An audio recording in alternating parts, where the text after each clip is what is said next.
Yeah, sounds good.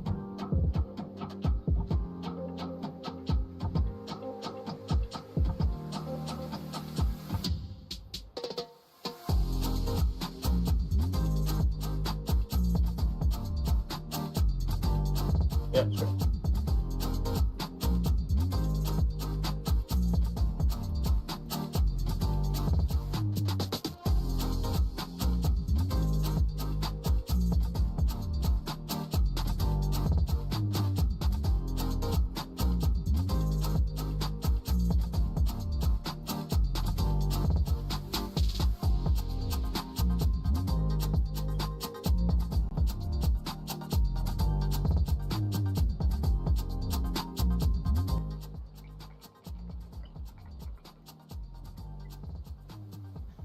Today the live will be in English, huh? So, for everyone that is here, everyone that already follow me, today I've decided to do something different. That's why we have a guest, and our guest will be an amazing guy, an amazing developer, of course, because I did one thing. I did not talk to him the whole week just to be prepared and to get to know him with you guys. But so I just know that he is amazing developer because first he came from a friend, and this friend is said to me that he is an amazing developer. He helped him out a lot, and well, for that we can know that he is an amazing person. But he is a senior developer in Spotify, so yeah, I think that's really cool. We are always talking about career. We are always talking about reaching new steps in our careers, you know. So, and the first thing I talk to you guys is all the time is speak English. You need to learn how to speak English. So I decided to, okay, yeah, I can do a challenge with that because my English is all right. Okay, I can communicate pretty clearly, but I never did a conversation, you know, like only me and a person in English, even more with a person that I don't know. So this will be really cool to share with you guys, and I really want this to be an amazing experience for all of us. So without further ado, this is so so common, right? Um, welcome, welcome, Anav.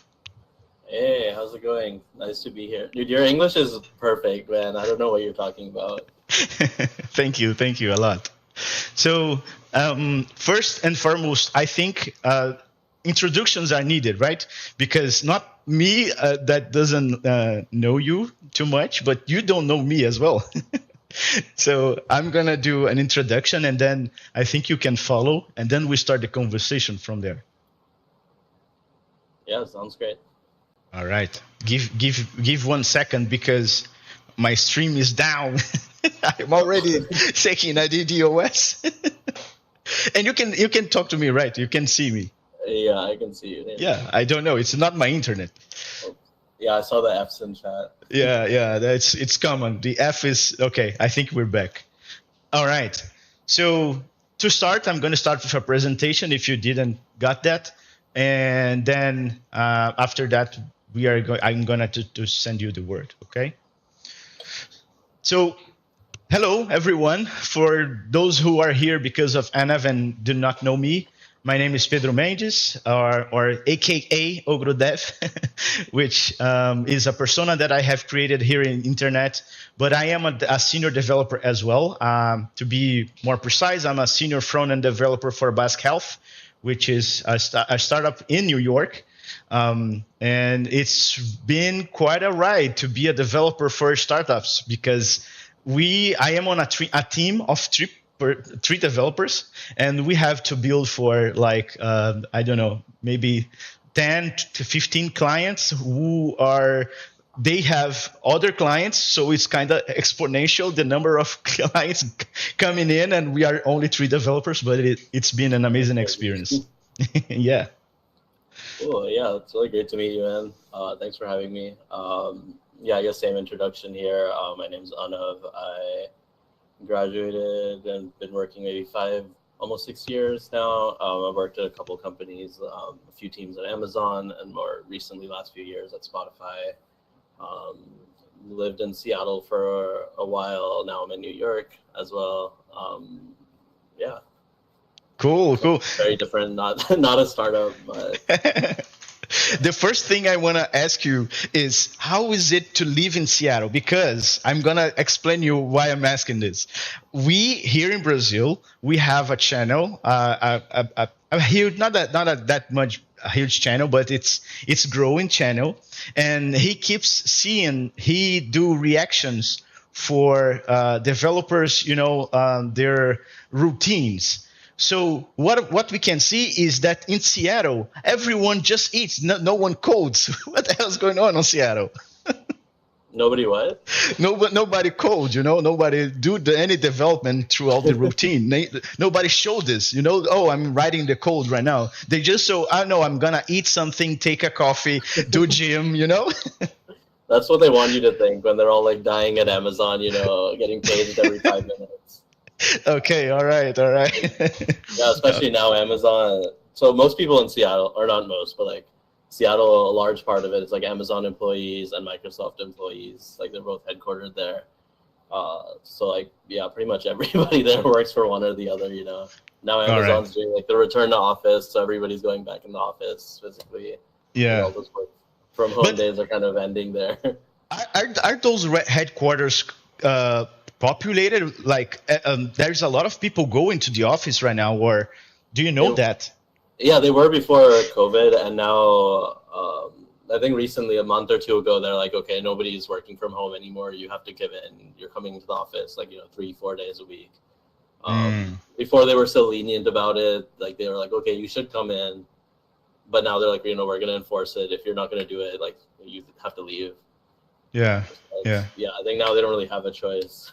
All right. Yeah. So I was talking to you before, and before we start talking about your career or maybe mine, and we exchange some information on that. But I talked to you before, and I think it's a good icebreaker as well. Are you playing Starfield? Oh yeah. And are I'm you not like a huge Bethesda guy. Like I played Skyrim, but I didn't play Fallout or anything. But I was. all right? There's so much hype, for like 5 years. We were like, is this game ever even gonna come out? So I was like, I have to get it. I'm enjoying it though. What about you? Have you played? No, I haven't played yet because I'm still stuck in Baldur's Gate 3. So Okay. I don't know how people I got skipped out that so one. fast. I skipped that one for now. But, Okay, yeah. If you enter, I don't know if you like RPG stuff, but if you enter, it's like a black hole. It sucks all your life to add to that. You cannot exit it. okay, yeah. Might take a bit with Starfield before going into that then. All right. So Yeah, okay, so you do game on for to have fun, or you do something else yeah. like you like to go out, or you are like the dev who likes to stay at home. I think good mix. I like my time during the week. I like playing games. Just chilling at home. I have 2 dogs, hanging out with them. But then, on the weekend, it's time to go out. Have some fun, go to bars. Yeah. Cool, really cool. All right, so I'm seeing that already we have questions, but I'm gonna do first. Let's talk a little bit before, because maybe those questions will be answered while we are talking. So, okay, you said you mentioned you did go to college, right? Yeah, so I did like bachelor's degree in computer science from Purdue University. I started off as biology actually, Oh, so I was like pre-med for a few years. I was doing like computer science as a minor just because I was always really interested in programming. I always thought it was fun. Like I did robotics in high school. And then I kind of got the feeling of missing out, the FOMO from all my friends who are in computer science and doing all these bio and chem classes and labs. It was just not fun.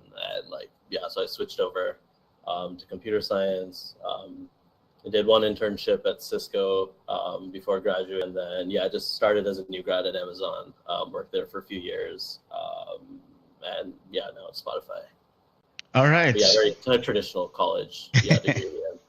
Um, we have a very big discussion, at least here in Brazil. I don't know if it's a world thing, but that the college is worthy or not on the developer life? What do you think?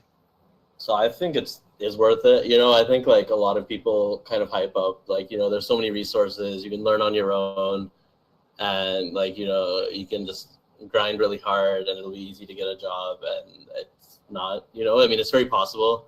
I think the way I see it, there's kind of like two parts to it, right? There's like actually learning the material, getting good at these skills, being able to build stuff, and then there's the other part of convincing someone else that you can do that. Mm. You know, Yeah, yeah, so like I think the college degree is kind of that stamp, like it's like this university that has a reputation, is accredited, is telling people that you learned this material, whereas like if you're just learning it on your own, like it's hard to prove that. So that's why when mm, you go to like boot camp, that's like another step, like that's not at the level of university maybe, but at the same time it's like people have heard of this boot camp, they know the curriculum, they know you did something. um, yeah, and I yeah. think people totally can learn on their own if they're motivated, but it's easier, you know. Yeah, yeah, yeah. No, but one thing that we talk a lot here is, and I talk this to the guys all the time. If you can and if you have time and money, why not do in a college? Because a college degree, exactly like you said, it validates what you have learned, right? So it's way harder to get your first job without having a college.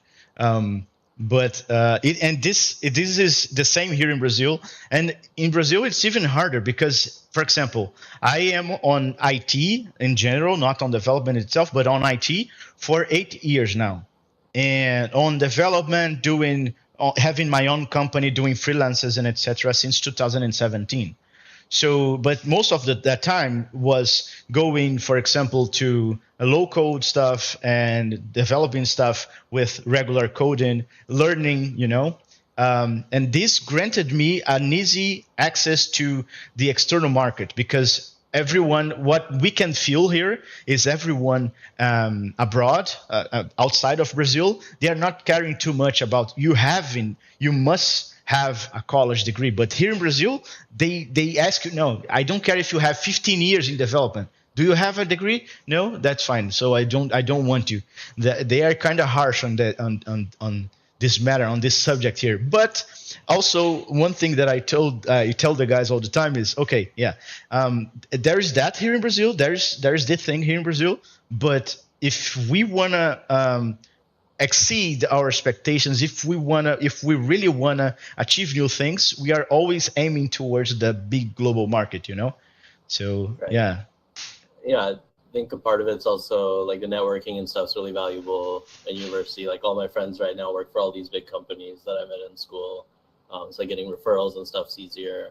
There's also just like, when you're applying, if you have like right now there's so many people applying for each job, if you have 1,000 people Yeah. candidates, and you filter like all the ones that have done projects and have experience, you still can keep filtering like to university, like they have the enough candidates to be that selective. All So unless you right. do something to like stand out. Mm. Yeah, yeah, definitely. All right. You remember, I sent you a list of questions. You say, no, let's do like a conversation. But some of those questions are really, the people are like eager to know, Yeah, of like, course. oh my God, please ask him this. But one thing that I think it will be fun, a fun question is like if you had to start over, so erase everything you have in your mind, but you are going to focus on development. What would you do right now on those days? The tech stack, what area would you pursue? Yeah, I mean that's a good question. I don't know. Personally, I'm not very attached to any one stack. Like most of my work has been in Java, um, just because that's, I guess maybe that's what I started off in college, and then that's just what Amazon and Spotify have used. So I think like more people spend a lot of time worrying about which tools and technology and stacks to use, and a lot of the time they just don't end up doing any of it. Or they'll like learn a lot of different little bits of different things. So I think for me, it's just like it doesn't really matter, but just kind of choosing one and like committing to it, and like diving really deep into that.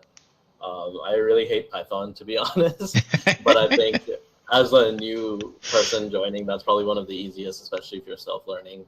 Mm. There's so much support for it. You can do anything, you can do back end, you can do, I mean, not completely front end, but you can use it with React, and there's so many different frameworks, ML, data science, like you can do anything with it. So I think maybe Python, as much as it pains me to say that.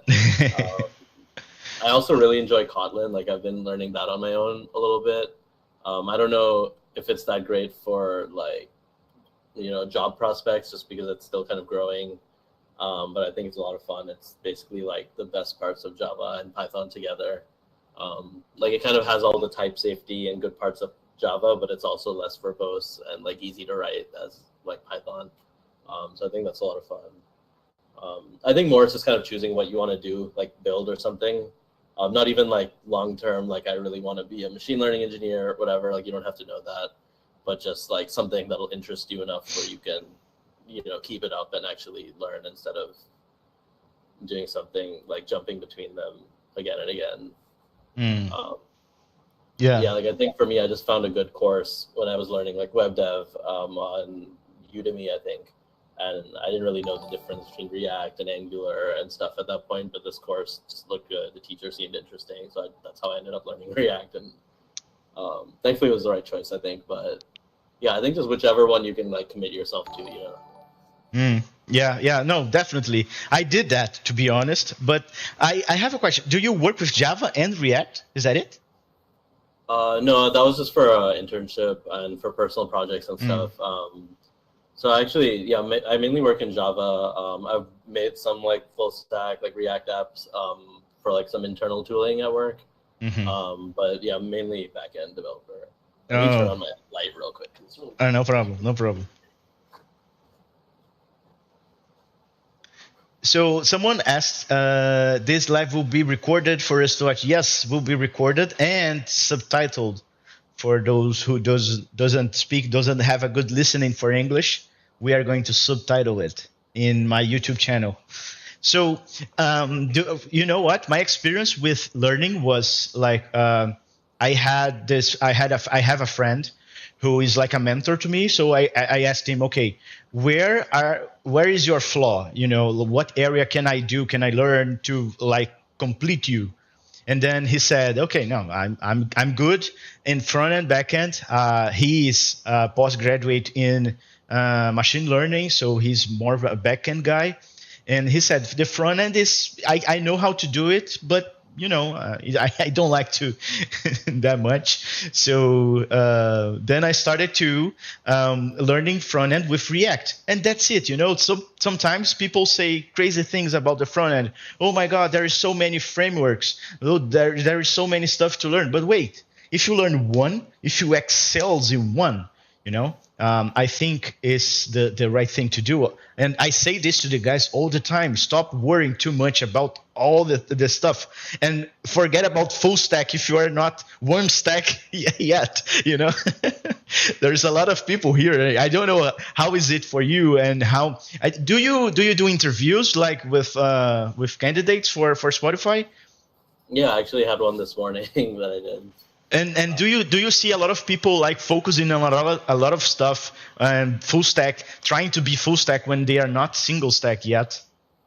So since I'm a backend engineer, actually most of the roles I interview for are also backend. Today I was actually with a full stack engineer, and she had like a strong background of just doing full stack stuff. She just learned. I think she also went to a boot camp, was self-taught, just focused on like one framework and web, got a job at another big tech company, and just I don't think she cared too much about framework. I think she just happened to like pick whatever the company used and just got really good at that. That's a smart idea. We don't have this here, at least, because one thing that while we were talking, I'm realizing is that I think people in United States, in America, they often have better opportunities to grow their career, because, for example, right now here, a junior level person in Brazil, they will not find a remote job too easily. And here in Brazil, we use a lot of old technologies. We are using Java 8 in many companies. So it's kind of hard to get opportunities in other places where the tech industry is not that much valuable as it is in America. Of course, this is not a problem of America. This is a problem of the other places. Sure. they should be getting more new technologies. They should be fomenting this, the government, whatever. Do you have any when you do those interviews, and for example you see a person that has that has a future but is not quite yet to the role that you are looking for, especially when it's more senior stuff, do you have any advice you would like to make to them, or do you make an advice to them so they can maybe one day go back to the candidacy as a candidate and pass the interview? Yeah, so I think for Spotify and probably a lot of big like US based companies like Amazon, Microsoft, a lot of them don't really care about which framework, language, anything you're using. It's more just about your problem solving skills. So like for us, I think it's and a lot of companies, it's like lead code and stuff like that. And a lot of it is just practice. I think like just go back, and it's kind of unfortunate. I don't think it's a great system, but it's kind of just what you have to do. Not only practicing like being able to solve them, but also being able to like communicate. That's like a big thing that we grade on at Spotify. Like, can you like discuss your problem solving skills, like as you're going through, like explain why you're making certain decisions. Also, if you get stuck on something and I give you a hint, can you use that hint, and make advantage of it? Where some people just kind of ignore it and aren't good at like collaborating or picking up or communicating. So I think that's like a big underrated area people don't always focus on, like being able to solve these problems, but being able to do it like out loud, and talking with another person. Yeah, I think, I mean, a big part of it's also just getting past the resume screening, I think. So for us, when we get it, a lot of the time they're already like capable, especially, the first round, which is a little easier. It's more just how much they've practiced after that. Yeah, I see. That thing of resumes kind of sucks, right? Because you are resumed in a piece of paper. This is so hard to me. Right. All right. For us, actually, we also don't care too much about level. Like every now and then they'll be like, specifically, we need a senior engineer. But for the most part, when I interview someone, I actually get to give them a score. Like, do I think, like, let's say they didn't do great on it. Like, we grade out of 4. So let's say they got a 2 in some area. I can be like, I think this person has potential, so they'd be good as like an associate engineer or engineer 1. Like they'd be good with some mentorship. Or like the opposite, where I think this person would be really good at helping other engineers around them, so maybe they should be senior. That's really cool. Yeah, we don't really decide the level until as you go through the process.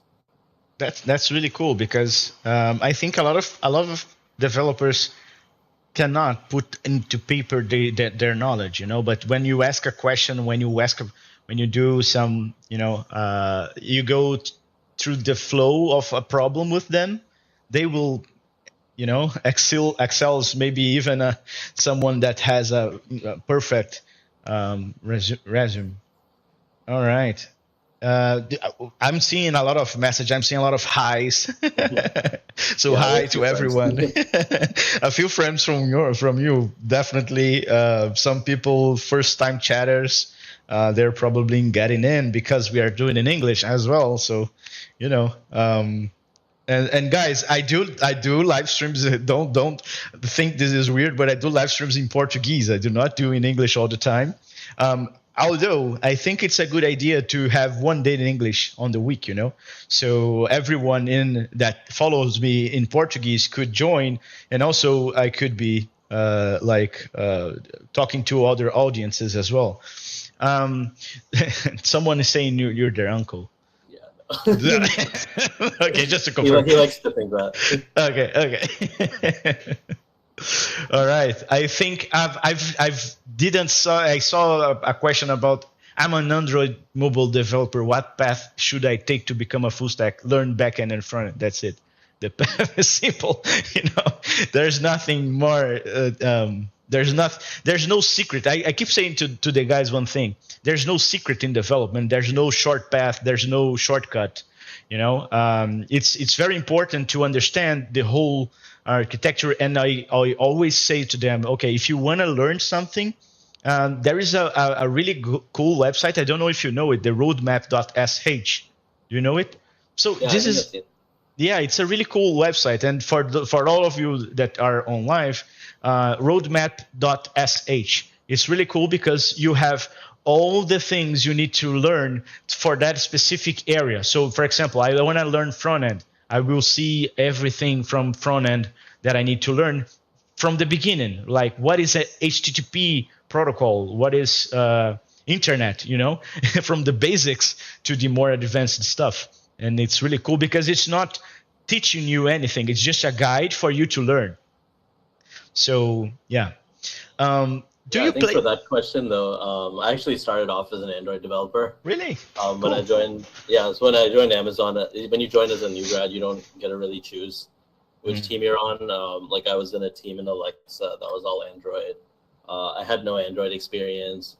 Actually, I was the most senior engineer on the team as a new grad. It was like 3 or 4 of us new grads. Nobody, like manager who didn't know what was happening. Oh. Nobody even knew how to build the app. So it was like a struggle, and yeah, I think and actually I was lucky because I joined another team at Amazon. It's a product called Amazon One. It's like this device, you scan your palm over it and it recognizes you.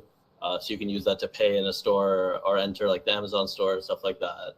And when I joined, it was like a very startup-y team, like top secret. So I built like most of the stuff on the device that you interact with. And it was a lot of fun. I learned a lot, and I got lucky because I started off as Android, kind of not by choice, that I was able to do that. And then since on that team, I had all that knowledge about how the app works and stuff. The team that we worked with just let me switch to backend, which was really convenient for me. They're like, we know you don't know backend, but you're good at Java, which is the same, between backend and Android or Kotlin. And they're like, you have this valuable knowledge of the app, so it's fine. You can like be backend, we'll help you learn. So I was lucky like that.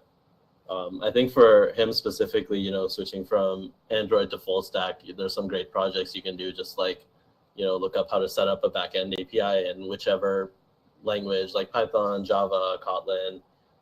Java and Kotlin probably is easy because you already know Android. And just, use Spring Kotlin, set up a backend API, and you have half of the full stack part done, right? The backend part of it. And you get to use that with the Android stuff you already know.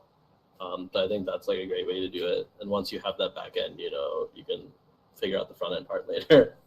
There's hundreds of tutorials. That's the easy part. There's so many tutorials everywhere. Yeah, and if you're already an Android developer, the front end will be not that difficult because you probably will not use native things on the browser.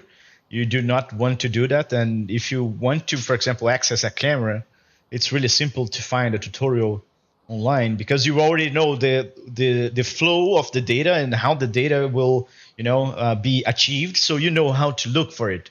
And I don't think mobile and front end are too apart. We have React Native, for example, which is who knows React Native kind of knows React. Hi dog. And it's really cool because have you worked with React Native before? I have not. I know of it and I know React, but I've never tried React Native. Yeah, you know what? I keep saying to everyone that I'm a React guy. I learned React, but I do not like React Native. I don't know why. It's just my personal opinion, of course, but I don't have any logical thought on that. It's just that I tried sometimes. I could do some stuff, but I never liked the result. I don't know. Maybe I'm not a good React Native developer. Yeah, I don't know. I don't think it's my thing. And you still have to know iOS, right? And you still have to know some Android. Like you can't just make your whole app like Yeah, exactly. You need to understand how to access the native stuff on different environments. So and one thing that I keep keeps poking my head is, for example, I don't know if you had this experience or if you have someone near you that has had this experience. But for example, I'm Brazilian, and right now I'm 31 years old. I already work for a company in US, even though the company doesn't sponsor a visa. But is something achievable to like not on this company, but to try to get a job on Spotify or any other company that you know, and maybe sponsor a visa? Is something that people still used to do nowadays? Yeah, so I have a lot of friends who are on visas, but most of them I think started on a student visa. Mm. So like they came here for college and then they joined some company. Like I have a friend at Microsoft, and then in that way I think it's a little easier when you join as a new grad. Like you're already part of the company. They know that you were an intern and did a good job, so they're willing to sponsor. I'm not entirely sure about like, yeah, I don't really know. I don't have a lot of experience, just applying. I know Spotify does actually hire remote though. In a lot of our job are remote Americas, so that's like Brazil, Mexico, US, and Canada. So that makes it like pretty convenient. I don't know about like visa sponsorship, like if you can ask to like transfer to the US, but at least working remotely, like you're in the same like job pretty much. Yeah, yeah. I know, for example, that Spotify, as you said, is hiring remote, but a lot of companies, and even now, even more now, that they are trying to go back to the hybrid or, how do you physical, presential? How do you say? Yeah, they like physical or Physical. Okay. in office. Yeah. In office, yeah. Or in So they are person, yeah. trying to go back to in office on site, yeah. So even now, I do you see some roles on the other companies, because Spotify you already mentioned, but on the other companies, on the other big techs like Amazon and the other companies, are you seeing this remote going like down, decreasing the number of roles to be remote, or you think it's the same? Are you seeing the same thing? Yeah, I think a lot of big companies are kind of forcing in office. Amazon's like very strict about it. Like the CEO just made a announcement, I think last week, saying if you're not willing to come back, like you should leave the company. Like he's like actually, I know I have some friends too who moved to different cities and states during the pandemic, and now they're like, you have 30 days, come back or leave the company, pretty much. So they're like very strict about it. I know Google has like hybrid, like you have to be in the office 2-3 days. I'm not sure about Microsoft actually. I think they're also kind of leaning more towards in office and hybrid. I haven't seen a lot of companies that are like, you have to be in office 5 days a week, but most of them are like, seems like it's headed that direction, at least hybrid. Yeah, and Zoom is doing that also, Yeah, right? That's What so the hell? Right? When I saw So the dumb. news, I was thinking, okay, I think no one will use Zoom anymore because it's not working. Yeah, I thought that was a joke at first. But, It's not. Yeah, no, they don't joke with that. yeah, but I think now there's also a lot of companies that are using remote, like, to get more people to apply now. They're like, we're still staying remote while all these other companies are going back to office. So I think that kind of helps recruiting for a lot of other smaller companies that, Yeah, like, we know remote works. It's okay. yeah, yeah. Yeah, like Or Spotify, I have I just switched teams recently, but my last team, I had people in more rural like areas like Ohio, a lot of coworkers in Boston, New York, that kind of split up. My current team actually is all in Europe, and they're all in different countries. There's someone in like the Netherlands, London, Stockholm, Italy, just kind of everywhere. So I don't think they could force people to come back for us. yeah, and I even saw there's a friend that sent me a LinkedIn profile of a friend of his, so a friend of a friend, and he works for Spotify as well, but I think he's in Paris and he's Brazilian, so Cool. it's kind of cool to see the remote. It kind of works. Why? I don't know. Yeah. I'm kind of the I think we all developers are the guys that stays asking ourselves, okay, why the hell do you want me to go back? It's working. Yeah, I don't know if it's all the real estate they invested in or something like that. Like I feel like they have to have some motive. Yeah. but yeah, I don't know what it is.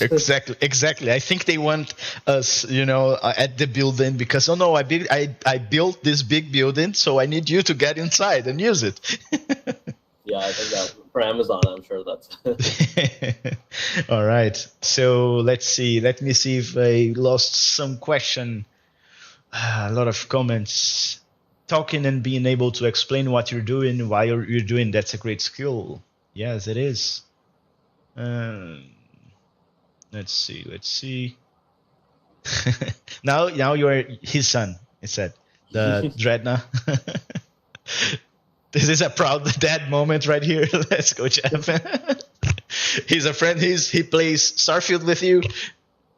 Yeah, we play Pokemon together. You said you play Pokemon and you do live streams about that, right?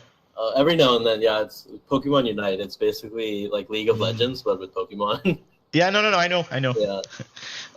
You play on mobile or do you play in the I play on PC? the Switch a lot of the time. Okay. Yeah, actually, I think it was really big in Brazil. Like, they just had the World Championships, and all the people from Brazil are like the most hardcore fans. Like, the hype everybody else up. I love to see it. What is your vision about Brazilians? Do you know a lot of Brazilians? Do you know I any don't. Brazilians? I really don't know. uh, I watched the World Cup, I think. okay, yeah, that's fine. Yeah, I don't know much though. All right. If I could eat like those Seattle devs, I would love to work in the office, law. That's so funny. I didn't know people what people thought of Seattle outside. Yes, that's our main thought. When someone says I work in Seattle, we kind of look, like with the shady eye. You work at Seattle. That's pretty funny. Yeah, there is. It is. So they just have to do it to cope with all their on call at Amazon. So let me see. On let me ask you. Can I ask you a question about like Spotify daily Sure. work? Okay. On your daily routine of sport, how is your routine in Spotify? Do you have a lot of meetings, or is it like a more asynchronous working? So it's a little different on the new team that I just joined since we're like separated, continents. Yeah. They're all in Europe. I'm in the US. My last team was more traditional. Everybody's working like 9 to 5 roughly, but it's pretty lax. Like we'd have daily stand-up meetings, 15 minutes, just catch up. I'm working on this thing. I'm blocked on this, whatever. Like it's pretty casual. We'll have a few meetings like we do like 2 week sprints. So we'll have like our retrospective every 2 weeks, where we look back at the sprint, what went well, what to change. We have our sprint planning. For the most part, it's pretty light, but then every now and then there's like design reviews and system design stuff and that kind of thing. My new team is more so we only have a few hours of overlap in time zones. So I have like meetings 2 hours every morning, 3 hours, like 8:45. We'll have like 15 minutes stand up, and then we just have some kind of time for collaboration, just because we have so little overlap. So some days we cancel that because we don't have anything to discuss. Other weeks, it'll be like 1 or 2 people who hop in and we're like, let's pair on this problem that we're stuck on or discuss this thing that I'm working on. For the most part, it's not too many meetings, but yeah, it kind of depends on the teams as well. And I every time I see, every time someone says to me, we do pair and solve a problem, it's not something I do so often because I don't know, maybe because of my culture of asking the questions directly on the chat, and digging deeper into my problems before asking someone something. But it's when you say pair, it's like regular pair programming. You open the code, open the screen. Not yeah. Sometimes a lot of the time it's more like I'm stuck on this issue. I can't solve it. I just need another pair of eyes. It's not something that I've done a lot in my other teams as well. It's more new just with this team. I found it helpful just because we have like so little time overlap. It's just more useful. A lot of the time it's more like yeah, we're debugging this specific issue that I've been looking at for a while. I just need like another pair of eyes on it. Yeah. It's not usually like, I'm just going to watch you code very Okay. often, which some Okay. people think of. But it's really team dependent. I know some engineers really don't like pairing and stuff like that at all. But I think that's totally fine. Some people like it maybe a little too much. Yeah, for me, it's kind of middle ground. It's just helpful to have like somebody to collaborate with, or as like if I was in the office, I would just go over to somebody's desk and ask them and be able to get that help. But virtually, it's a little harder. You kind of have to make more time for it explicitly. Yeah, most of the time that I ask for help, like when I'm struggling a lot and oh my god, I need a new set of eyes, a new pair of eyes, and I reach a friend who is a Brazilian as well. In the team of 3, there's 2 Brazilians, so yeah, and I reach him and say, dude, please help me. And then we do a code pair programming, a pair programming. I open my screen, I show everything I'm doing. And then it's always something like, oh no, there is a comma there, something like that, Yeah, sometimes you just need the extra eyes. It's helpful. It is. Yeah. But it's frustrating when it's problems like this, right? Yeah. But yeah, I think you really just have to find what works for your team. Like I'm not gonna force someone to pair with me or share my screen if they're busy. Yeah. But some engineers enjoy it. And, yeah. That's nice. That's nice. There is a good question here. Well, first, there is not a question, but a comment. For folks like us with a degree already in a very, very distinct field like law, I was thinking of doing a post-bachelor in computer science plus law-related field, but I don't even know what to major in. Do you have any advice for him? Yeah, I mean, I think any degree is better than no degree, especially for US like companies. Like it helps just having a degree, even if it's not related, that you can add your projects to. But at the same time, having an actual computer science degree will always still be the easiest or most direct path to get into these companies. So it's just kind of up to like, financially, if you can afford it, taking 4 years or 3 years, however long it takes to get your degree. Instead of working. And yeah, I think that's kind of the main thing. Like if you can afford that, then I think it's worth just getting a computer science degree and majoring in that, or informatics, or something along those lines, data science. But if you need to work and you don't have those capabilities to go to the school, then, or you can't afford it, then I think it makes sense to just keep the degree you have and self-learn, do boot camp, something like that. All right. Here in Brazil, it's totally different the way we handle college. We have like and it's often really hard to apply to some role in a US company because, for example, the US company will ask the major and stuff like that, and we do not have that. We don't have. Oh, really? No, we don't. We have, for example, computer science. It's a 4-year or 5-year, depending on the college. And you do this, and that's it. That it's done. You are focused on. You are kind of bound to a schema of what you will learn throughout those years. Education here in Brazil, major education here in Brazil, it's we have good teachers, but we have poor laws, poor regulations on the education. Because when you enter the college, you already know, for example, the student, but you can see the schema of study, so you already know what you will learn on the last period of the college, for example, but the technology changes every day, right? So whenever you reach the end, it will completely outdated. Right. There's that. This I don't know if this happens in US, but this happens a lot here in Brazil. Yeah, I mean, I think it depends on the degree. I think there's definitely some degrees that are like that are more like, practical and application based, where it's more like software versus like computer science, which, doesn't get old because it's more a theory.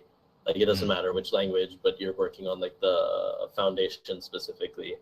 Like the discrete math, algorithms, data structures, compilers, OS, like the foundation's all going to stay the same. Like we use Java, we didn't use like the most latest stuff in class, like streams and all of that, like new Java stuff that everybody uses, but like we still learn all the concepts, loops and algorithms and everything. So I think it kind of prepares you to be able to learn all these different technologies, but it's more like the foundation than the specific application. If that makes sense. Yeah, it does. It does.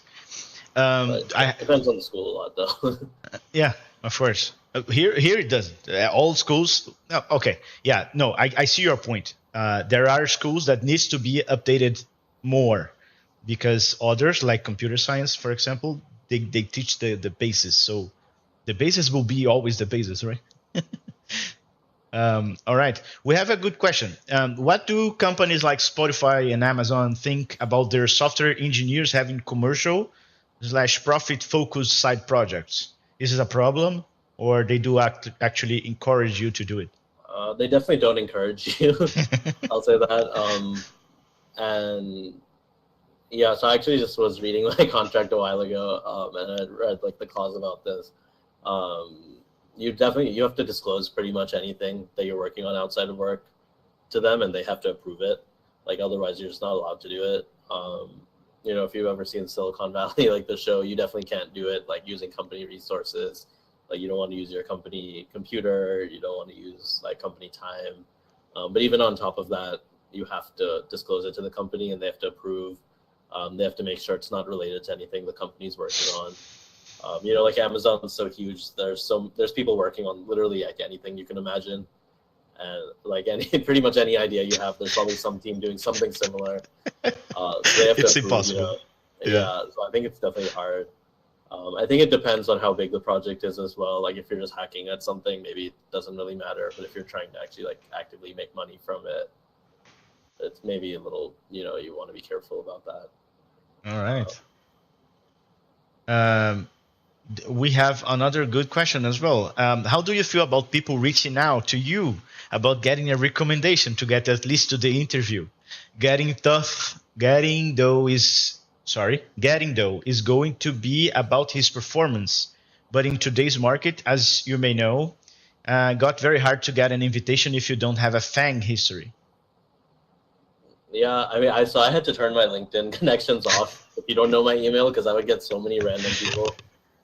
Some of them don't even bother like writing a message or like introducing themselves. They're just like, "Hey, refer me." I'm like, "No, I'm not gonna even respond to you." I think for me now, like I need to have some connection with them. Like I don't need to like know you super well or work with you, but I need to like, if I'm gonna put my name on it and recommend you, like I want to make sure that you're not gonna embarrass me, at least to that much. I had someone actually message me earlier today. They wrote like a nice message. They overlapped with me at Amazon. I looked at like their resume and it looked like, legit, like they had the experience and were qualified. So I referred, and I don't mind like that I don't know them. There's also some other people I've worked with that are less experienced that I've gotten to know or helped mentor a little bit, and I don't mind referring them either, because I know them, or friends, stuff like that. I think if some random person messages you, like maybe they're nice enough to refer, but yeah, I wouldn't count on it, I guess. It can't hurt, I guess, to ask, but like I wouldn't expect a lot unless, it helps if you introduce yourself, if you like specifically look at the role and be like, I have experience in this thing that the role is looking for, and I think it's a good fit. Something like that, like then I'm like, sure, it looks like you're qualified. I'll get my referral bonus. That's cool. That's cool. And going into the referral, like kind of like, do you have too many people asking you for like coupons or maybe accounts in Spotify, stuff like that? Not as many as I thought. I think people joke about it, but people kind of know that's not like a thing like that. It doesn't work. All right. I have a friend with Microsoft who hooked me up with the Game Pass really cheap. That was really convenient. Okay, so this could happen. Yeah, but it's I'm not doing, not for strangers, All right. Okay, so college degree helps you with networking. It's not their goal to make you ready for the marketplace. That was a politic mindset. Not even here, US, this is a reality, but you get alumni support, networking, and get invited to relevant interviews depending where you graduated. And this is really cool because here in Brazil, we have that as well. We have, for example, people that have already graduated from that college, and they keep helping the others, the students that are there. There are companies. I don't know if you have this in US, but we have one thing called it's like a junior company. It's something like that. It's a company that is basically composed by students and teachers. And it is a real company. They make money and they have to sell the product, the services. So it's kind of like an experience inside the college. Do you have that? I haven't experienced anything like that, but I'm sure some schools do. I think it just depends. Okay, all right. Yeah, I did like undergrad research, so it's like kind of similar, I guess, but without the money part. Okay. Like I went to like a big university with a lot of like academics and research and stuff, and I was able to get experience that way, which I think helped me get my first internship. But yeah, it would have been nice to get paid for it. Code with Remy asked, "What's the essence of this whole recommendation thing about?" Apologies if my questions come after. No, it doesn't. Yeah, I think it's an honest question because when for me, for example, and I can say to you, I think your name is Remy, so I can say to you, Remy, that for example, as a remote worker from Brazil, when we think in recommendation, we always think in, okay, I'm a step closer to being able to talk, to be present in an interview with someone. Because one huge problem that we have, and we talked about this earlier, is that we are all our knowledge, all our experiences, they needs to be resumed in a resume. So and it's a piece of paper, so I cannot show how much I am, for example, how much I am a problem solver, for example. So and those things, they are quite often solved when we go to an interview with someone, with an HR person or a tech interview. So the recommendation goes towards that lines, So we kind of, when we say, at least to me, I don't know if it's for you, Anav. What do you think about this? Yeah, I think for us, like, especially at bigger companies, it's not going to get you an interview necessarily, but it's going to put your resume at the top of the pile. I think, there's 1,000 people applying. It'll just make sure that they look at your resume. Whereas, I mean, I think they look at every resume, but there's so many, like, it just makes it stand out a little bit. But they're not going to be like, this person's not qualified, but they have a recommendation, a referral, so let me interview them. It'll just make them kind of like look at it faster, I think. Yeah. Make sure they look at it. Like I've referred a few people successfully. I've referred a lot of people unsuccessfully.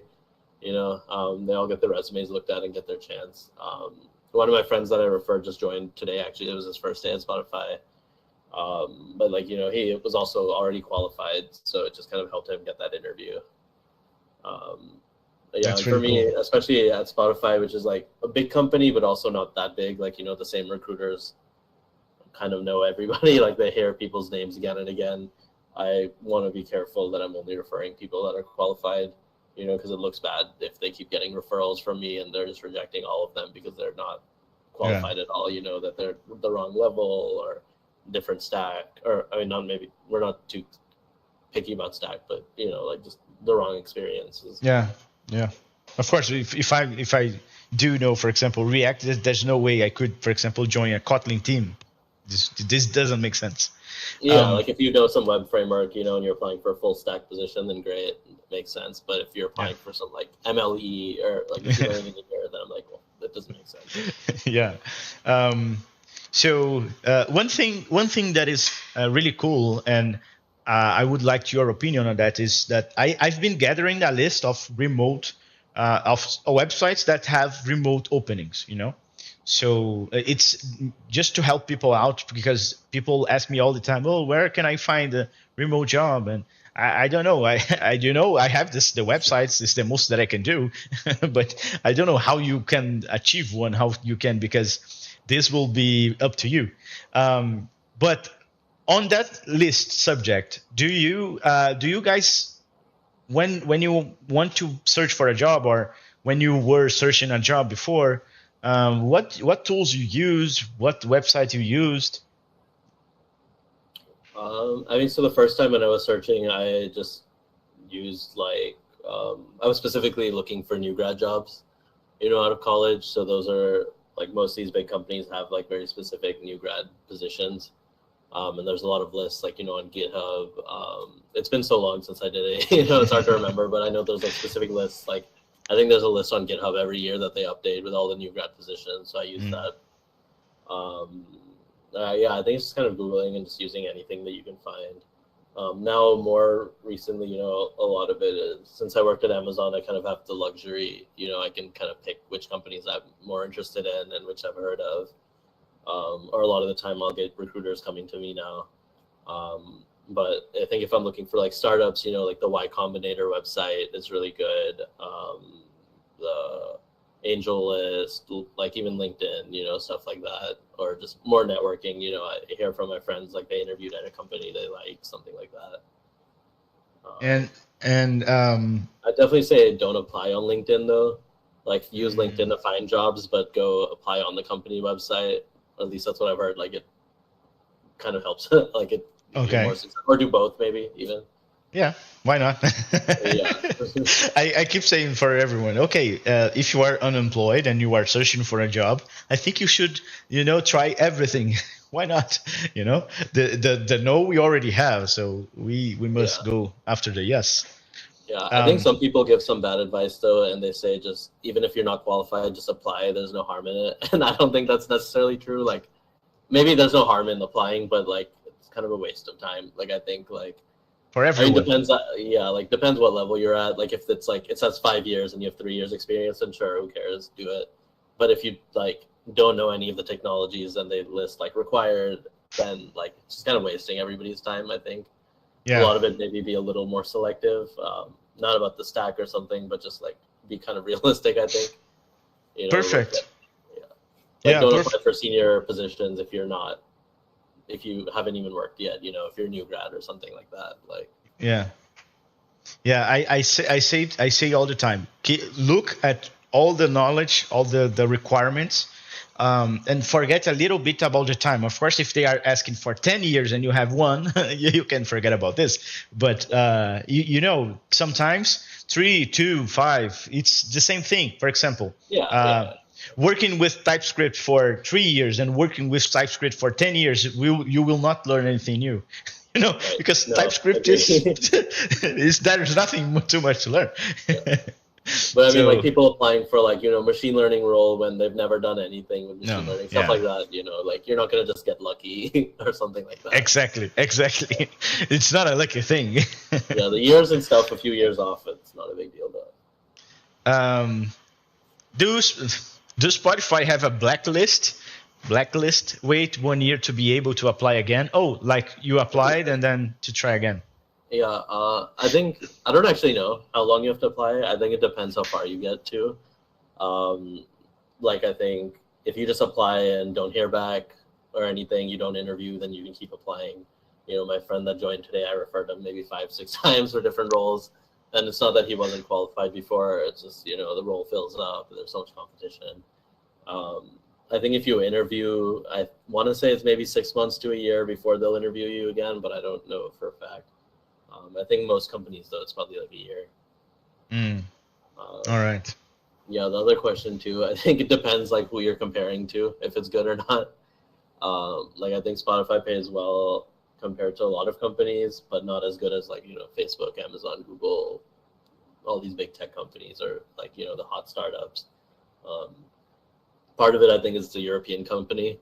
So they like pay really well for Europe and maybe a little less well for the US, but it's kind of like in the middle, They really don't give much stock or RSUs. It's like 4 years vesting, but the amount, it's like they kind of consider it an extra reward and you don't get a lot, but the base pay is pretty good. All right. Yeah, I think changing job is probably definitely any company. I think changing job is going to get you a higher salary faster. Yeah, and this is for everyone, even to us that work remotely. There's no way. I've had an experience before with a consultancy company, and I was making X, and then I received a proposal to make 3.5x. And then I presented. I was too naive.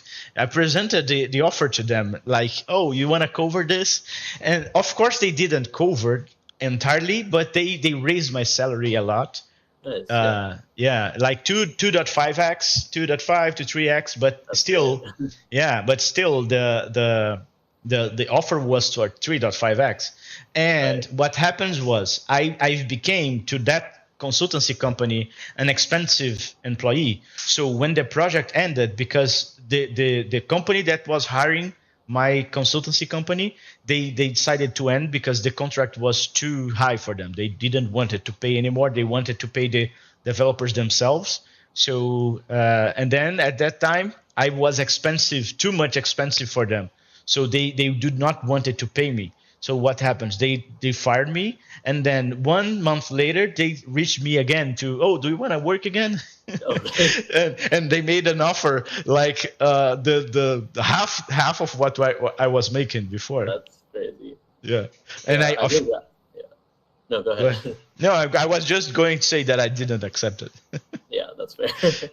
Yeah, I think some companies like Amazon, I've heard from some like senior managers and stuff that you can play that card like once pretty much. You get a counter offer and they'll match it usually. I've seen some really high, going from like 250 or 200,000 to 350, like, matching like Snapchat. And you're gonna be smart about when you do that because they'll let you do it once. Other companies like Spotify, they're just like, okay, you got another offer, go take it. Like, bye. Yeah. Even now, I just got promoted. I got only 5% increase, so like my rent's going up more than that. So now, like, they know it's like a lot of effort, to interview and get other offers. They think like you're comfortable. Like, why are you gonna move? Like. And you're not at a bad place, Like I think companies that pay you that do not pay you enough, they are the ones worried about. Okay, will this guy leave at any moment? Because I'm not paying him enough, so he could just leave. Yeah, Spotify has like thousands of applicants every day. They're like, who cares? We'll get someone else to replace you. Exactly. One thing. What? Okay, no, wait. Do you think the US is the best place to be a developer? For me, seems like the salaries there are so much higher than the other countries. If you're just caring about money, then I think, yeah, I think that's probably like objectively true. Like, you get paid a lot more. I think, I don't know, it depends what else you value. Like, the US, there's a lot of other issues. Yeah, I and on that I can say, when I was working for Brazilian companies and I was making, of course, not even close of what I'm making right now. I had a lot of issues here in Brazil to pay the bills. It was way harder. So moving out was always a thing for me. I need to move out. I need to go. I was thinking on Canada, Europe. Never thought on US, to be honest, because of the strict policy of entering the country and trying to get a visa. So I always thought on those countries. But then when I start remote working and making my money in US dollars, everything changed. No, I don't want to leave my country at all. No, it's perfect. Of course, I will not make as the same level developer in America, but that's fine because my costs, I pay for rent in a good apartment in the city that I live in, Rio. I paid like $800, and this is expensive to us. This is a hell of expensive to us. But if you're gonna live in US, I think it's not easy to live with that kind of money, right? Yeah, I mean, depends where you live. New York is like crazy expensive. Yeah. Yeah, so like for me, like, I don't know, I make like a good amount of money, but I think it's not like a lot like in New York. Like, there's a lot of people in finance and other tech companies that make even more. But I think, yeah, I agree. Like, my coworkers, in Europe, like, they get paid a lot less, like maybe even half of what I do for the same job. But at the same time, like, compared to other tech companies in their country, it's really good pay. I've been once and talking about divagating some a little bit, talking about something else. I've been once to US and once to Canada. And it was the same time because I was going to Canada and then I needed to stop and stay 12 hours in the United States. I was so unlucky because first I was at Houston, Texas.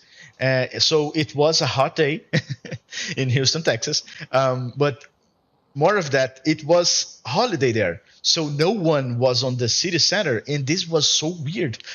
Oh, really?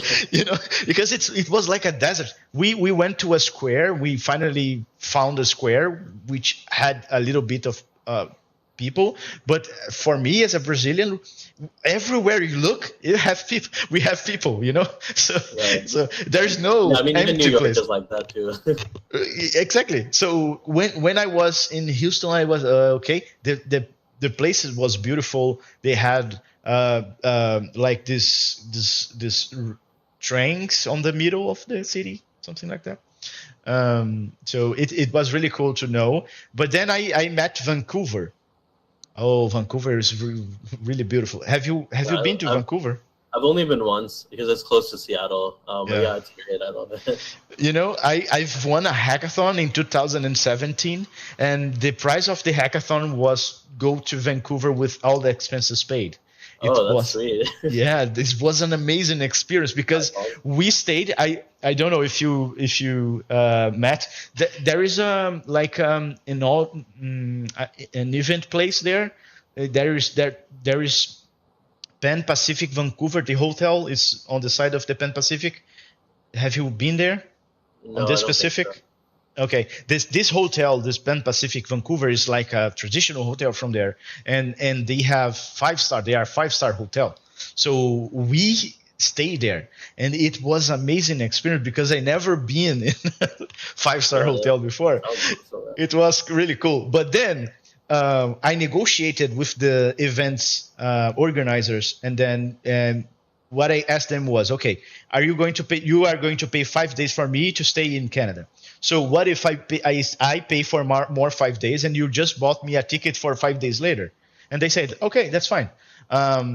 Those other 5 days, we stayed in an Airbnb that was, oh my God, it was so far away from the city center because I did. I, It's hard because when you don't live there. You don't know how far things are. exactly. So I was like all the way up to North Vancouver, and I was like, oh my God, where I am. I took 2 buses to get there. It was way far. Okay, but it was a cool experience either way. Yeah, that sounds Um, great. The only hackathon I won, I got a portable charger for my phone. Nowadays, we win Alexas here in Brazil all the time. Everyone Oh has an man, they give Alexa. those out everywhere. Those echoes. Even at There's no. Amazon, when you work there, like they just have so many. They just like to give them out for like every. Because they're too cheap to buy like real prizes for anything, and they're like, Alexas are cheap here. Like we work at Amazon, like everything. People just turn them away. They're like, no, we don't need any No, more. no, I don't. I have 10 Alexas already. When I say Alexa, the 10, okay, what do you want? Yeah. All right. There is a question. I don't know if you have seen it. Why did you choose Seattle? I don't know if it was a choice, but why did you choose Seattle? I do think they have an office here in Atlanta. You really got to choose the freaking cold weather. Snow is coming for you.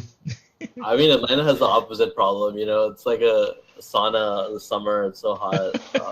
I grew up in like near Portland, Oregon, so it's like 3 hours south of Seattle. So I had a lot of friends already in Seattle. My family was close by. It's also Amazon's main headquarters is Seattle. So for me, it was kind of just like being at home. So that was pretty nice. It's close enough where my parents can visit, but far enough where they have to tell me before they come. It's Yeah. like, good Yeah. balance. I personally love Seattle. I think if you like nature, like it's just a beautiful city. There's a lot of water around and just a lot of nature. It's maybe a little too much tech, I think, for me. The same as like a Bay Area and like California, San Francisco. It's like everybody's in tech. Whereas New York, I feel like it's like a nice mix. Like I have friends at other companies working in tech, but it's like, I have friends who do like all sorts of different things, and it's like really cool. I think the variety's nice. Yeah. Yeah, no, it seems because well, New York is like Rio. We have people from everywhere coming here, right? And here in Brazil, it's a little bit less than New York, I'm sure, because New York is like okay, it's everyone wants to go to New York, right? Right. It's like the dream city of the dream travel city to be in the Times Square, Spider-Man, you know, that kind of stuff. Right. That's the kind of stuff we actually see as a reference from New York, the Spider-Man. Yeah, I think I took it for granted when before I moved here. Like when I came here, I was like, just the diversity is like really nice. Like in Seattle, especially where I live, where it's close to Amazon, it's like everybody's either like white, Indian, or Chinese, pretty much, and there's very little other like diversity. Whereas like in New York here, like there's literally like any culture you can imagine. Like there's like the Chinatown and like Little Italy and like it's all these neighborhoods that are just like specific. Like here's all the Dominican people, stuff like that. So I think that's really cool to see. Like it's just you go on the subway and you just see like every type of person. Uh, so yeah, it's great. I don't know if I'd live here forever. Like it's so expensive and so chaotic. But I think at least for a few years, it's like a lot of fun. Or if you get a chance to visit, I highly recommend. But you are living there because you want, right? Because you are working remote. Yeah, yeah. So for me, on my team, I can work anywhere in Eastern time zone in the U.S. But I chose like Spotify so that I could move to New York. Just I wanted to try something new, and I thought it'd be fun. I'm still in my 20s. I think like it's a good chance to like try something new. Yeah, yeah, that's really amazing. That's really amazing because I do that often. Last year I came to Rio, and to be honest, how can I say the day after tomorrow? The day after tomorrow, right? Yeah, I think that's the day yeah. after. Okay, yeah, because we have a word for that in Portuguese. Oh, really? Yeah. So the day after tomorrow, I will go to another city. It's close to Rio. It's close to the Rio, the big city, but it's inside the state for sure. And it's really cool to change, to change the airs, to see new people, to meet new people. And I say all the time to the guys because we as developers, and it's like a stigma where everyone looks for developers like they are weirdos in front of computers, Oh, really? yeah, and I say this to the guys all the time, guys. We need to stop being weird, Go talk to people. Right. you need Yeah, if to you're trying have to the like skill. yeah, if you're on like dating apps and stuff in Seattle, like the tech people have that reputation too, like the tech bro, like you're not very sociable, it's like yeah, like it's not a people don't look up to it. Whereas like here in New York, it's like less like it doesn't have that reputation maybe to the same. All right, all So, right, like, yeah. all right. Um, I've I'm talking now about my life, but okay. I've No, met I a love to guy. hear it. I've met a guy from Maryland. He look. This is a funny experience. I was working far away from development. I was working in a phone company, but like a phone store in the street. You know, so in Rio City Center. And then when two American guys they walk on the store, only talking in English. No one on the store could speak English, so I tried to help them because my English was not like that. For example, I didn't have any practice, and I didn't went to any school to learn English. I learned English because just because I don't remember how, but and I always keep saying that was playing Pokemon to cut the tree. I need to have the HM 0202 on Vermilion. Yeah, Vermilion gym. yeah. Okay, yeah, that sorry, but that fucking gym got me to learn English because I did oh my god, what is cut? What the hell I need to do here? I didn't know. I was a child, okay? So then I Yeah, I learned never thought English. about how much reading there is in Pokemon games. Like, it's a lot of reading. It's a lot, and if you do not, because before I just pressed buttons. I wasn't playing. I was just pressing buttons. Yeah, So I tried to just press buttons, and nothing was working. So, oh my god, what I need to do? I remember my brother who did like an English course. So he got past that that gym. So I asked him, how did you do that? And he said, no, I won't tell. And oh my God, no. That's funny. Yeah, it is. So, and then the guys walked on the store, and they asked, how can I buy a cheap phone? Because my SIM is not working here. And I said, okay, you need to go left, go right. And I gave the instructions. 30 minutes later, they walked back to the store and said, can you go there with us? Because no one speaks English. And I was in the middle of my work, Yeah.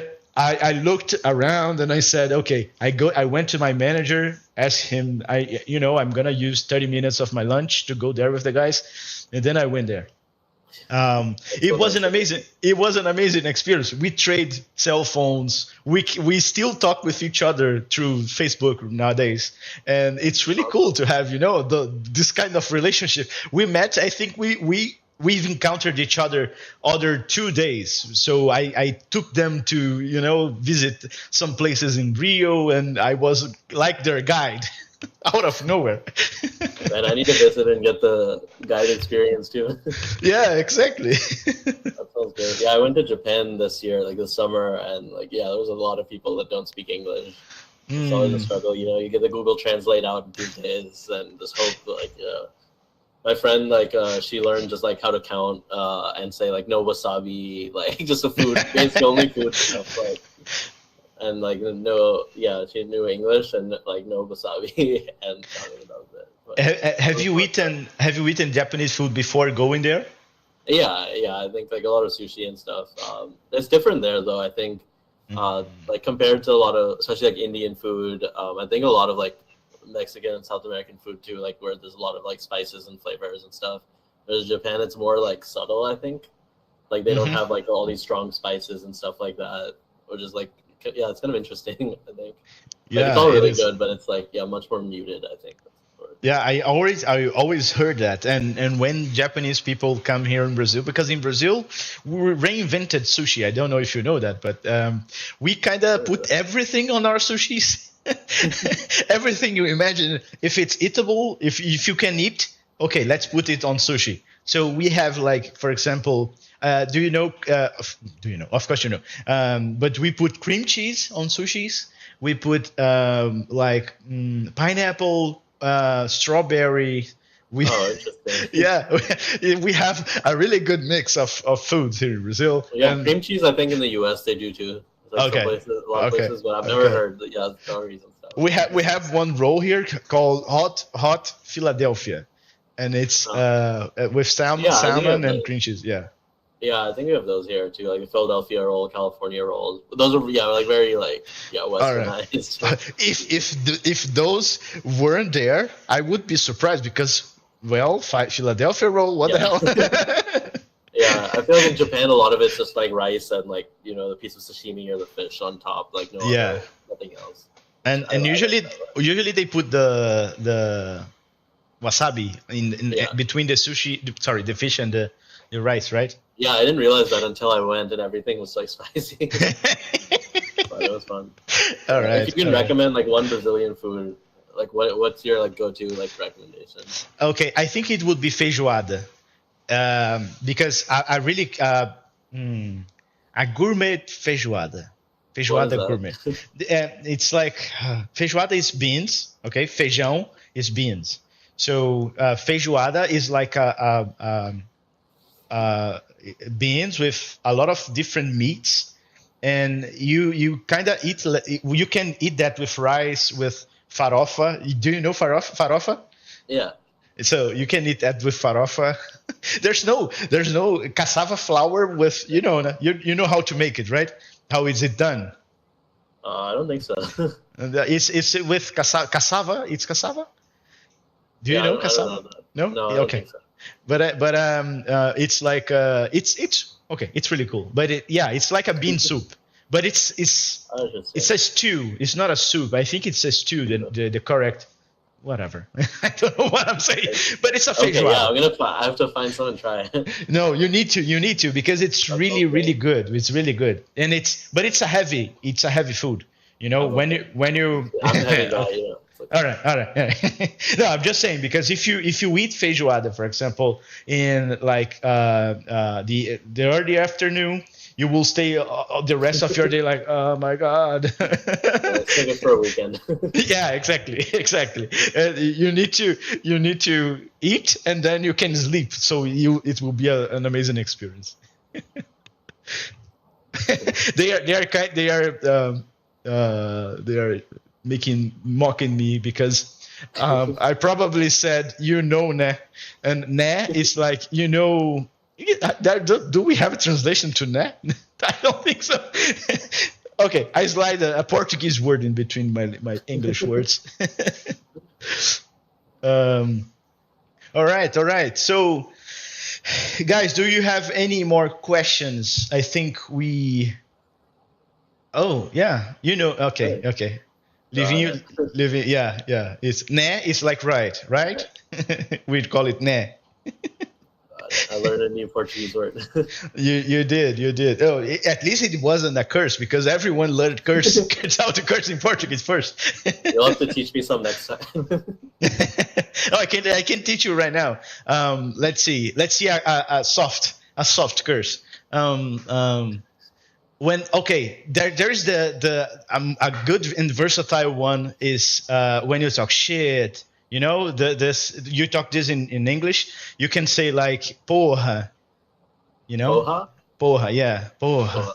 It could be a frustrating feeling. Could be like an angry porra. Porra. I love that. Yeah. Okay, I think I will cut this part from YouTube. You don't want to get demonetized. No, I don't think so because I think they watch the first 10 minutes and then they don't give a single. All right. Okay. So, guys, do you have any questions? Oh, they are saying that porra can mean something else, though. Yeah, it can mean because porra is the raw translation would become. Okay, but you didn't tell me that before I started saying it. No, but we don't use it like we use it like shit. Shit could means like the poop, but you don't use it as poop. You use it as shit. Okay. It's the same thing here. Okay, I won't say it at work, but when we chat. Okay. All right. God damn it! You're teaching swear word. This is for Brazilian. Yeah, no, we Brazilians we kind of have a wrong image on the road because everyone comes into Brazil and they want to learn the curse words. I don't know why. And it's funny because US guys are not often like do like to make jokes with at least with us, between each other, but we do either way. So I saw Brazilians, for example, I saw Americans asking for, can you help me, for example, say good night? And then Brazilian, of course, and then they teach them to say a bad word. Okay, so you're just telling me I need to double check everything you tell me. All right. No, so far we're good. Okay.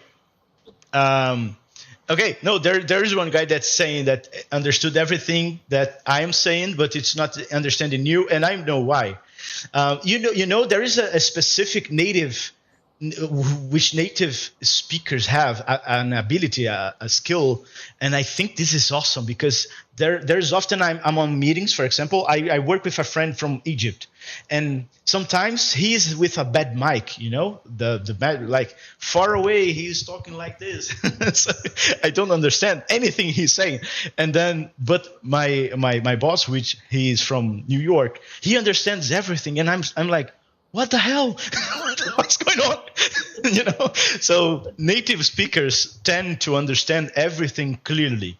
But I have developed my English to be like articulative, so I try to speak slowly. I try to articulate all the words because if I don't do that, I don't understand what I'm saying. So I think that's why he's saying that he's not understanding everything. But that is common. That is normal. The listening to improve the listening is kind of hard for for us, because you guys, you speak fast. Right. I mean, that's how I feel about every other language too, though. Okay, Yeah. okay. Okay. Do you have like Mexican or any Spanish speaking friends? Yeah, I think Spanish is pretty common. I have a lot of friends that speak Spanish, and yeah, they just speak so fast. I did like What? French too in like high school, and it's just so hard to hear. Like, I know the words, but like unless they're talking really slow, Really? it can't like. Yeah, I totally understand you because Spanish, like we have a lot of similar words between Spanish and Portuguese, and a lot of phrases. Even you can build an entire phrase with words that are equal, but they talk. Oh my God, they talk so fast, and I don't understand what the hell they are saying. I have a Colombian friend. When he starts speaking Spanish, no, thank you. Is this host guy on the server? I'm not. What server? Yeah, I'll shoot you an invite to my Discord if you want to join. I Like want, that. of course. And Yeah, I think your YouTube's the same, right, as your Twitch? it is. Everything is Ogrodev. My Instagram, which I don't have many followers. Okay. I've started. Thank you. I think if he's following me, you guys could follow me as well. Yeah. Remy's gonna learn Portuguese now. Okay. You know, we have also a community, and it's nice to say that because we have also a Discord server where of course, we have mostly Brazilians, but the Discord server is all in English.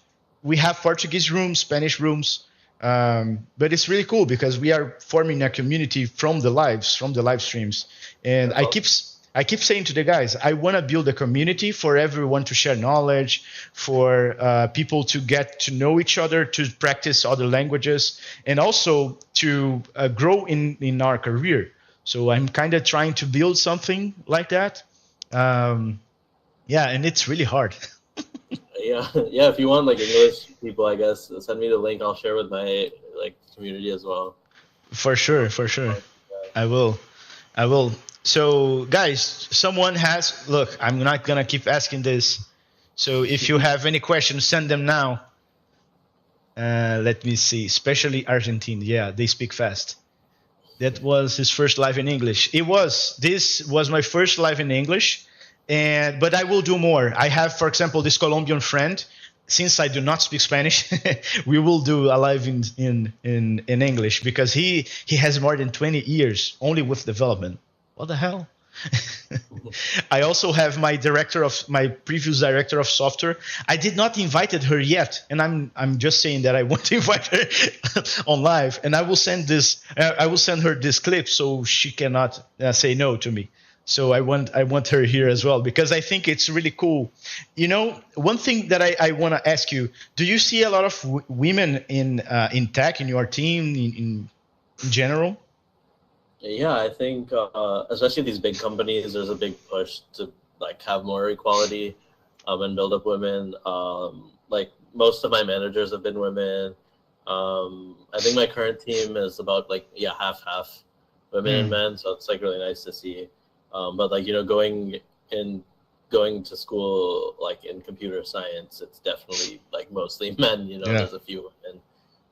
So it's nice to see like in these big companies that they're kind of making sure that it's diverse and equal. Especially when you work at like Spotify, it's like a product that like the whole world uses. You want the company to be representative of the customers that are using it. You want people from all over. You want men, women, like all types of people. Because if you just build it for men, like from men, like it doesn't work like that. Yeah, perfect. No, I have one really bad problem with in my entire life. I only have worked with one woman, and it's she. She was director of software, and she's American. So I never worked with a Brazilian, for example, Brazilian woman. And we do also have this a lot of nowadays. We have a lot of companies trying to push that that opportunity to women, so trying to provide boot camps and stuff like that, but I still don't see it. Yeah. I think it's definitely like a process. I think some of the more experienced like staff engineers, for example, like women that I've worked with, it seems like they kind of had to fight to like earn their place. You Yeah. know, Yeah. like they're qualified, like more qualified or just as qualified as everybody else, but like they have to like make sure that their opinions heard, and they have to like really fight for it. Where now I think it seems like it's improving, at least at these big tech companies. Yeah. All right. All right. One people have asked, I'm late now. How do you got your job in Spotify? You already said that, right? Yeah, so I think I joined Amazon as a new grad, worked on a few different teams. I actually had a referral at Spotify, so that helped me. One of my Amazon friends moved over there, referred me. He actually went back to Amazon when I joined Spotify, but like, yeah, I think the referral helped me. Oh, Yeah, I think the name I think for anything, it's like, you start at the bottom and work your way up, like, in college, I did a lot of like projects and stuff on my own. I did hackathons and built my portfolio. I did undergrad research. And then I used those like on my resume to get my first internship. And then once I had the internship, I can use that, to get the first job. And then I use that job to get the next job. Like, you kind of just have to start small and work your way up, I think. Yeah. Is like Yeah. the main thing. One thing that came to my mind right now. Do you have a portfolio as a backend? No. Okay. I think once you like, I know a lot of people talk about doing side projects and stuff, but I don't know that many people that do. I think once you're in the industry, Yeah. like, your job speaks for itself. Yeah, but do you have any idea, for example, even for interviewing someone, of a good project to be in a portfolio for a backend? Yeah, I think that's a great question. So I'll say, a lot of people have kind of the same stuff, like this like chat website or this clone of this other app. And I think that's good for learning, but, you can just find a tutorial online and follow that. So like when I see that on a resume, I'm like, do you actually know this, or did you just follow a tutorial and copy paste? So I think like it's similar to what we were saying before, like you have to know the material, but you have to prove to others that you know it. So like, I think one great way to do that is something like open source development, where you're solving like real problems. You have other people looking at your pull requests and your code and reviewing it. So it's like working in an actual job, it's like similar experience. So I think that, like, if you don't have a degree, or even if you have a degree and you're looking for a job and you don't have like work experience, that's like a really, really good way. I think there's a lot of big, like, you can Google whatever language and open source, and you'll find like lists of good big projects that are well maintained, have documentation, have like a lot of them even have like tasks that are marked like for beginners or for new contributors.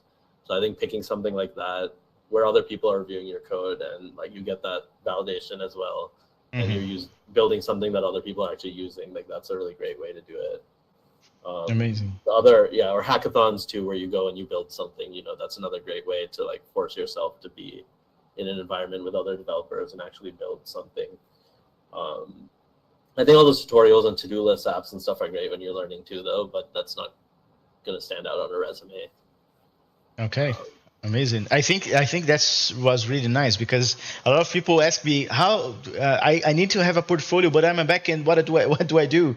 And you just showed me a way of having a portfolio. Like if you have a lot of PRs approved as an open source contributor, you can build a portfolio. You can have, for example, a document with that, a PDF if you want. If the company asks you for a portfolio, you can send them the directions to reach your PRs approved and what you have contributed to the community. I think it's really cool. Yeah, so like, if you're applying for like a full stack position and you show me that you contributed to this like popular React open source library or something, like that's great, because I know what it is, Yeah. And other people have approved and thought your code is good enough to get in. It also shows a lot of like, I guess, drive and discipline that you were willing to go and learn enough to be able to do this and prove to other people that you can do it. It's that validation that you get. As well. Yeah. Perfect. All right. So I don't see any new questions. I want to thank you so much, Anav. And do you want to say anything to the guys? Do you want to, I don't know, maybe tell them, porra, guys? Porra. Yeah, this was a lot of fun, man. Thanks for having me. Yeah, happy to come back. Chat whenever. Like, I think it's great getting to know you. I think there's some great questions too. You know, yeah, at least I'm gonna be a subscriber. I'll follow you on Instagram. Excited. I'll join your Discord. If anybody else wants to keep in touch or chat from there, feel free. But yeah, this was a lot of fun. Thank you, thank you, thank you very much. I think it was an amazing experience for me because, well, as I said, I never did this before, and you, for sure, I couldn't start better. I had a great time, and thank you very much for putting an effort, to share your knowledge, to share everything you have learned so far. I know you said, oh, let's make it this a conversation, and I tried to do that, but Yeah, no, it was sometimes a lot of fun. sometimes I keep I try to be I don't try to be a perfectionist all the time, but it's I think it's a good way of doing good stuff for everyone. So I really enjoyed that you enjoyed. So it was really cool, and we have each other Discord right now. I will invite me to the community that Remy was saying, and I also put the Discord server guys that we have, the Gilda Dev, and Gilda means like guild. Of course, it's the same word, and so it's like the Devs Guild, but the Devs Guild it was already taken. To shame. So it's Gilda Dev. It's like kind of in Portuguese, and we gather around. We talk in Portuguese all the time, of course, but also we have English speaking people there, which could not only help you but trade, exchange experiences. What we are doing here live, we could do there as well. I'm there all the time answering questions and talking to people. So yeah, Great, it yeah, I was love really that. cool. All right. Thank you, Remy. Thank you for being here. Bye bye, everyone. Anav, again, thank you. Yeah, thanks, man. Yeah, I'll talk to you later. All right. Talk to you later, guys. Bye bye.